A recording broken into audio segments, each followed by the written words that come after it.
Bismillahirrahmanirrahim. Assalamualaikum warahmatullahi wabarakatuh. Kembali kita belajar pendidikan agama Islam. Kali ini kita akan mempelajari tentang iman kepada kitab-kitab Allah Subhanahu wa ta'ala. Sebelum kita mempelajari tentang iman kepada kitab-kitab Allah Subhanahu wa ta'ala, kita harus mengetahui apa itu yang dimaksud dengan iman. Iman artinya adalah percaya, atau ada kalimat kata yang lebih bagus lagi, yaitu yakin. Ketika ada kalimat iman kepada Allah, maka berarti kita percaya atau yakin dengan sepenuh hati kita adanya Allah Subhanahu wa ta'ala.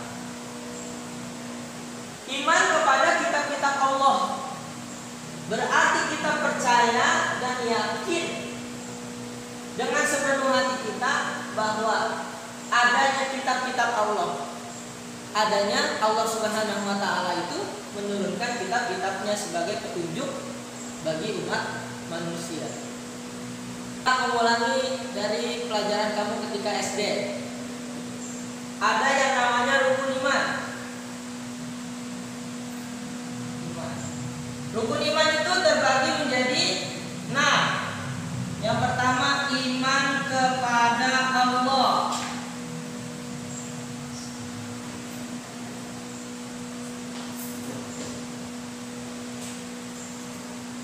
Yang kedua adalah iman kepada malaikatnya Allah. Ketiga, iman kepada kitab-kitabnya Allah.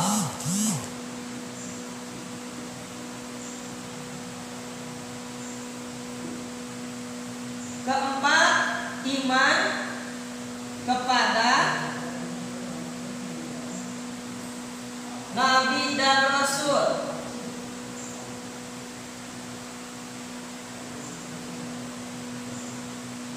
Kelima, iman kepada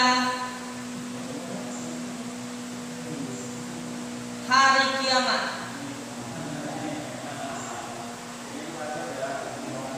Keenam, iman kepada qada dan qadar.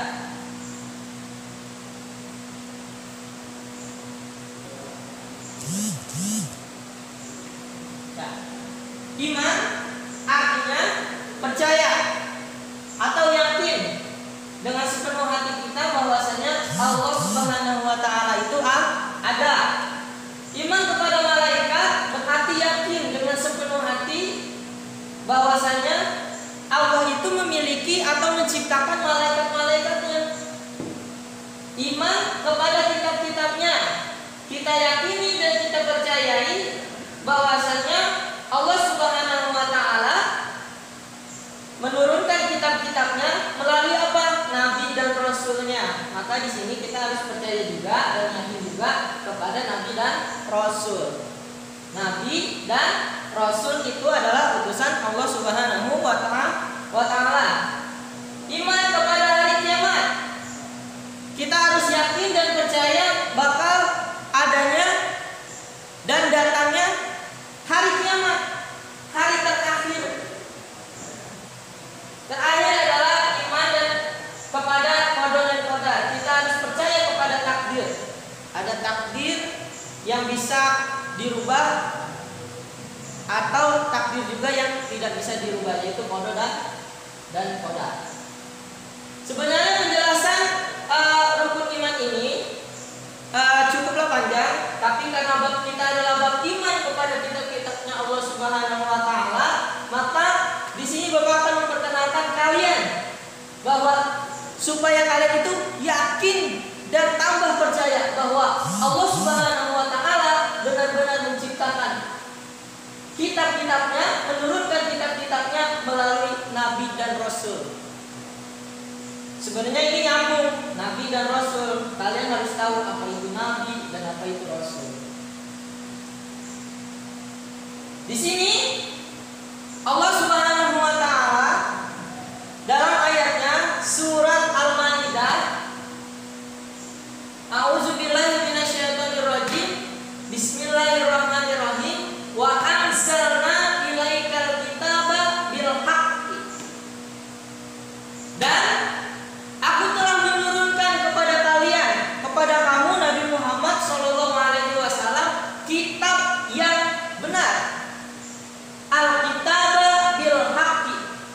kitab yang benar.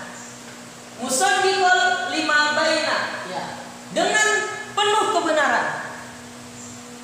Maka dari kitab-kitab itu, maka disitulah kita harus menjaganya. Ini adalah ayat yang menerangkan tentang bahwa Allah Subhanahu wa taala berfirman. Berarti apabila Allah berfirman itu berkata, berarti bahwasanya Allah Subhanahu wa taala menurunkan kitab-kitabnya dan kita harus menjaganya.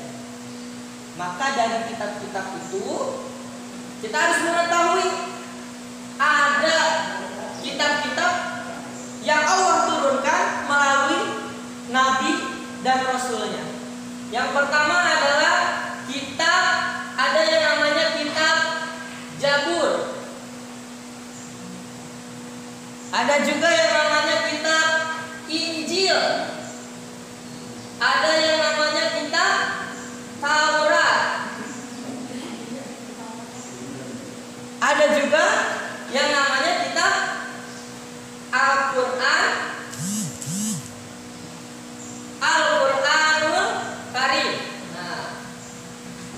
Nah, ini adalah 4 kitab yang Allah Subhanahu wa taala telah turunkan kepada manusia sebagai petunjuk agar apa? Agar beriman dan bertakwa kepada Allah, agar selamat di dunia maupun di akhirat. Maka di sini ada kitab Zabur, Injil, Taurat, Al-Quran. Al-Quran siapa Al-Quran? Yaitu Nabi Muhammad Shallallahu Alaihi Wasallam.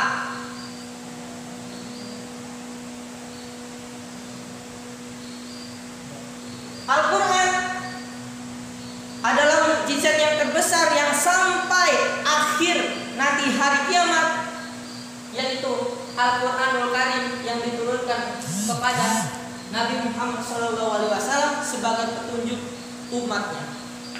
Ada lagi kitab Injil. Kitab Injil ini oleh Nabi Isa alaihi salam. Kemudian Zabur oleh Nabi Daud alaihi salam. Taurat Nabi Musa alaihi salam. Ini adalah kitab-kitab yang diturunkan oleh Allah Subhanahu wa taala untuk umatnya, untuk umat manusia yang beriman melalui nabi dan rasulnya. Kemudian apakah nabi-nabi itu semuanya diturunkan kitab? Tidak. Hanya keempat ini. Tapi selebihnya adalah nabi-nabi yang lain diturunkan berupa petunjuk itu, yaitu namanya suhuf. Suhuf itu adalah bentuknya lembaran-lembaran, seperti ketika Nabi Adam itu tidak diturunkan kitab, tapi diturunkannya suhuf. Ya. Jadi keempat ini diturunkannya kitab, tapi nabi-nabi yang lain adalah diberi petunjuk, yaitu berupa lembaran-lembaran yang namanya adalah suhuf. Ini adalah berkenaan dengan beriman kepada kitab-kitab Allah Subhanahu wa taala. Mudah-mudahan kalian bisa memahami. Apabila ada kekeliruan ataupun yang tidak dipahami, boleh ditanyakan. Sekian dari Pak Ruli. Wassalamualaikum warahmatullahi wabarakatuh.